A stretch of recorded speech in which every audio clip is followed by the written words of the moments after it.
রাজদা, এবার আমাকে ছাড়ুন, কেউ দেখে ফেলবে। আমি প্রিয়ার কথায় বললাম, বাসায় তো কেউ নেই, ভয় কিসের? প্রিয়া বলল, একটু পরেই রিয়াদি চলে আসবে।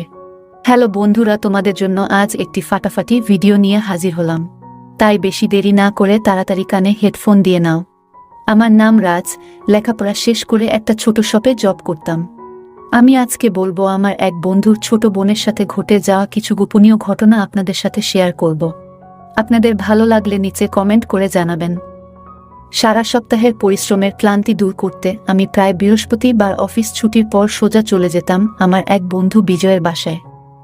সারা রাত গল্পগুজব করে পরের দিন দেরি করে ঘুম থেকে উঠতাম আর বিকালের দিকে চলে আসতাম।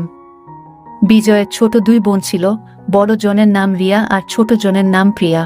বিজয়দের বাসায় গেলে ওর মা আর দুই বোনের সাথে আমার টুকিটাকি আলাপ হতো। রিয়া বেশ মোটা ছিল আর প্রিয়ার গায়ের রং ছিল শ্যামলা আর স্লিম। আমি প্রায় লক্ষ্য করতাম প্রিয়ার ঠোঁটে মুখে সব সময় কেমন জানি একটা কামুকি ভাব, আর আমার সাথে কথা বলার জন্য রিয়ার চেয়ে প্রিয়ার আগ্রহটা যেন একটু বেশি। কিন্তু আমি কখনোই ওদের দিকে অন্য কোনো দৃষ্টিতে তাকাতাম না, দরকার ছাড়া বেশি কথাও বলতাম না। একদিন অফিস শেষ করে বিজয়ের বাসায় গেলাম। কলিং বেল দিতেই প্রিয়া এসে দরজা খুলে দিল আর বলল, রাজদা কেমন আছেন? আসেন, ভিতরে আসেন। দিদি আর মাকে ডাক দিচ্ছি বলে আমাকে ড্রয়িং রুমে বসিয়ে সে ভিতরের রুমে চলে গেল। আমি লক্ষ্য করলাম আজ প্রিয়ার পরনে জামাটা যেন খুব টাইট ফিটিংয়ের, বেশ পাতলা। আমার খারাপ চোখ তাকে দেখেই চলেছে আর আমার মাথায় খারাপ চিন্তা নিয়ে আসছে। প্রিয়া চলে যেতেই রিয়া ড্রয়িং রুমে এসে আমাকে বলল, রাজদা, আজ সকালে মা, বাবা আর দাদা আমাদের গ্রামের বাড়িতে গেছে। 2 দিন থেকে চলে আসবে, আর এই 2 দিন আমরা 2 বোন একলা থাকব। তাই আপনার যদি কোনো সমস্যা না থাকে তবে যেন 2 দিন এখানেই থাকেন। আমি বললাম, সমস্যার কি আছে? আমারও তো 2 দিন অফিস ছুটিই আছে, থাকা যাবে। আমার কথা শুনে রিয়া বলল, তাহলে তো ভালোই হলো, আপনি বসেন, টিভি দেখেন। আমি দাদার রুমটা আপনার জন্য গুছিয়ে দিচ্ছি, এই বলে রিয়া চলে গেল। আমি টিভি দেখছিলাম, এমন সময় প্রিয়া চা নিয়ে আসলো। চায়ের কাপটা টেবিলে রেখে দিল। সে চা এর কাপ রেখে বলল, যখন যা দরকার আমাকে বলবেন, বলে চলে যাচ্ছিল আর আমি ওকে বসে বসে দেখতে থাকলাম। আর তখন রিয়া এসে বলল, রাজদা, আপনার ঘর গুছিয়ে দিয়েছি, আপনি ফ্রেশ হয়ে শুয়ে রেস্ট করেন। তারপর আমিও ফ্রেশ হয়ে বিজয়ের ঘরে গিয়ে শুয়ে পড়লাম। সেদিন বেশ গরম থাকায় আমি পাখা চালিয়ে শুয়ে পড়েছিলাম। হঠাৎ অনুভব করলাম একটা যুবতী কোনো মেয়ে তার হাত দিয়ে আমায় জড়িয়ে ধরল। আমি হঠাৎ ভয়ে কেঁপে উঠলেও নিজেকে সামলে নিলাম আর চোখ খুলে দেখি প্রিয়া। তারপর দুজন মিলে খারাপ কাজ করলাম। কিছুক্ষণ পর প্রিয়া নিজেকে আমার থেকে ছাড়িয়ে নিজের ঘরে চলে গেল। আমি ওইভাবেই ঘুমিয়ে পড়লাম। সকালে ঘুম থেকে উঠে বাথরুমে ফ্রেশ হতে গেলাম। বাথরুমে ঢুকতেই আমার গতকাল রাতের ঘটনা মনে পড়ে গেল। ভাবছিলাম বারবার এটা কি ঘটল, লজ্জায় আমি মরে যাচ্ছিলাম। তাই কোনো দিকে না তাকিয়ে তাড়াহুড়ো করে রুমে ঢুকে যাচ্ছিলাম। এমন সময় প্রিয়ার ডাক শুনতে পেলাম, রাজদা, টেবিলে নাস্তা দেয়া রয়েছে। আমি টাওয়াল দিয়ে মুখ মুছে নাস্তা করছিলাম ডাইনিং টেবিলে বসে। ডাইনিং টেবিলের সোজা রান্নাঘরে দেখলাম প্রিয়া সকালের নাস্তা তৈরিতে ব্যস্ত। আমি কোনো মতে নাস্তা শেষ করেই উঠতে যাব, আর প্রিয়া বলল, রাজদা, একটু এই দিকে আসেন, কষ্ট করে চায়ের কাপটা নিয়ে যান। প্রিয়া স্বাভাবিকভাবেই সব করছিল। মনেই হলো না গতকাল রাতে ওর আর আমার মধ্যে কিছু ঘটেছে। আমি রান্নাঘরে ঢুকতেই দেখি প্রিয়া চুলার পাশে দাঁড়িয়ে কাজ করছিল। আমি তার পাশে গিয়ে দাঁড়ালাম। প্রিয়ার পিছনে দাঁড়িয়ে বললাম, কই দাও চায়ের কাপটা। ও চায়ের কাপটা আমার হাতে দিল। আমি চায়ের কাপটা নিয়ে সোজা রুমে চলে গেলাম। চাটা খেয়ে আমি আস্তে আস্তে প্রিয়ার ঘরের দিকে গেলাম। দরজা ধাক্কা দিতেই দেখলাম প্রিয়া শাড়ি পরার চেষ্টা করছে, কিন্তু ঠিক মতো পরতে পারছে না। আমি দরজায় দাঁড়িয়েই বললাম, কি ঠিক মতো শাড়ি পরতে পারছো না? প্রিয়া আমার দিকে না তাকিয়ে বলল, আসলে আমি শাড়ি পরতে জানি না। আজ শখ করে শাড়ি পরতে ইচ্ছা করার চেষ্টা করছিলাম। দিদিকে বলেছিলাম, কিন্তু সে তাড়াহুড়া করে বেরিয়ে গেল। বলেন তো রাজ দা, এখন আমি কি করি? আমি প্রিয়াকে আবার ও কাছে পাওয়ার জন্য তার কাছে এসে দাঁড়ালাম। আর প্রিয়া আমার সাথে কথা বলতে বলতে আমার হাতে শাড়ির আঁচলটা ধরিয়ে দিল। আমি শাড়ির আঁচলটা হাতে নিয়ে প্রিয়ার দিকে তাকাতেই আমার হার্ট বিট বাড়তে লাগলো। আর লক্ষ্য করলাম প্রিয়া কেমন যেন হাঁপাতে শুরু করলো। এবার আমি প্রথমে শাড়ির আঁচলটা কুচি করতে বললাম।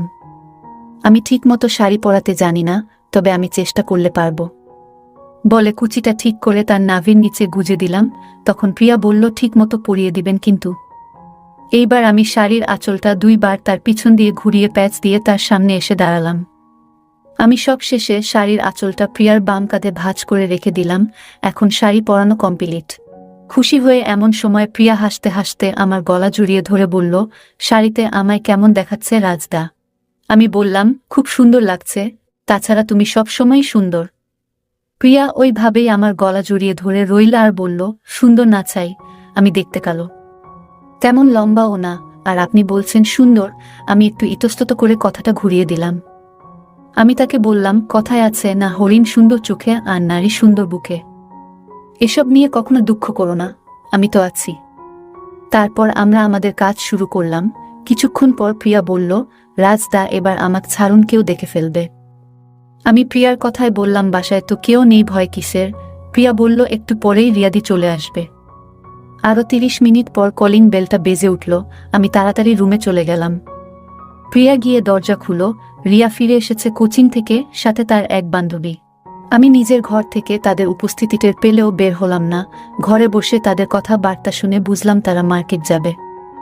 রিয়া আমার সাথে দেখা না করেই তাড়াহুড়ো করে তার বান্ধবীর সাথে বেরিয়ে গেল। আমি ঘরে বসে প্রিয়ার জন্য অপেক্ষা করছিলাম আর ভাবছিলাম প্রিয়া নিশ্চয়ই আমার ঘরে আসবে। কিন্তু ঘন্টা খানিক হয়ে গেল, প্রিয়া আসছে না দেখে আমি প্রিয়ার ঘরের দরজা ঠেলে উকি দিলাম। দেখি প্রিয়া তার বিছানায় শুয়ে ঘুমিয়ে পড়েছে। আমি প্রিয়ার ঘুম ভাঙানোর চেষ্টা করলাম, কিন্তু প্রিয়ার ঘুম ভাঙছিল না দেখে আমি বুঝতে পারলাম প্রিয়া ইচ্ছে করে শুয়ে আছে। তাই আমি আর সময় নষ্ট না করে প্রিয়াকে চরম সুখ দিতে লাগলাম। আমাদের কাজ শেষ করে ফ্রেশ হয়ে রুমে চলে গেলাম। কিছুক্ষণ পর রিয়া ফিরে এলো। আমরা সবাই একসাথে বসে খাওয়া দাওয়া করলাম। খেতে খেতে আমার চোখ পড়ল রিয়ার উপর। রিয়া একটু মোটা হলেও দেখতে শুনতে ভালো। আমরা খাওয়া শেষ করে যে যার রুমে গেলাম। আমি রুমে গিয়ে ভাবছি কি করে রিয়াকে পাওয়া যায়। এমন সময় প্রিয়া আমার রুমে এসে বলল, কি ভাবছো এখন? আমি বললাম, তোমার কথাই ভাবছিলাম। প্রিয়া বলল, ঠিক আছে, তাহলে আমাকে এখন আর একবার খুশি করে দাও। এরপর আমি আর প্রিয়া মনের সুখে মজা নিতে লাগলাম। এই 2 দিন ওদের বাসায় খুব ভালো কেটেছে। 2 দিন পর বিজয় ও তার মা ফিরে এলো। আমি আমার কাজে ফিরে এলাম। কিন্তু আমার মনে একটা আফসোস থেকে গেল, আমি রিয়াকে একবারের জন্য পেলাম না। যাই হোক বন্ধুরা, আমাদের আজকের ভিডিওটি এই পর্যন্ত। বন্ধুরা, এর পরের পার্ট খুব তাড়াতাড়ি আসতে চলেছে। পরের পার্টে বলবো রিয়াকে কিভাবে পটিয়ে রিয়ার সাথে কি করেছিলাম। খুব ইন্টারেস্টিং ভিডিও আসতে চলেছে, তাই দেরি না করে তাড়াতাড়ি চ্যানেলটাকে সাবস্ক্রাইব করে পাশে আসা বেল আইকনটি বাজিয়ে দিন। আর আপনারা কোন ধরনের ভিডিও দেখতে চাও কমেন্টে জানিয়ে দাও। যদি আমাদের ভিডিওগুলি ভালো লাগে তাহলে লাইক, কমেন্ট এবং শেয়ার করুন। আর সবার আগে ভিডিও পেতে আমাদের চ্যানেলটাকে সাবস্ক্রাইব করুন। সবাইকে ধন্যবাদ।